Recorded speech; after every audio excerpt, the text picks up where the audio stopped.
பாறைக்கோவில் சேலம் மாவட்டம் கூழையூர் மாதையன் நகர் அருகில் முருகன் நகரில் உள்ளது. பாறைக்கோவில் முருகன் ஆலயம் காட்டுப்பகுதியில் அமைந்துள்ள இந்த ஆலயம் பாறைகளின் மீது அமைக்கப்பட்டுள்ளதால் பாறைக்கோவில் முருகன் ஆலயம் என அழைக்கப்படுகிறது. இவ்வாலயத்தின் முன் உள்ள தொட்டியில் தண்ணீர் குடிக்க விலங்குகள், பறவைகள் போன்றவை வரும். இக்காட்டுப்பகுதியில் காட்டுப்பன்றி, மயில், முயல், குரங்கு போன்றவை உள்ளன.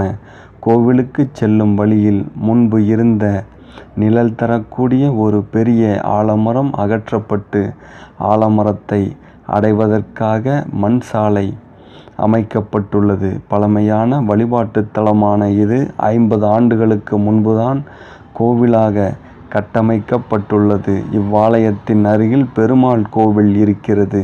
சிவலிங்கத்தின் மேல் பகுதியிலுள்ள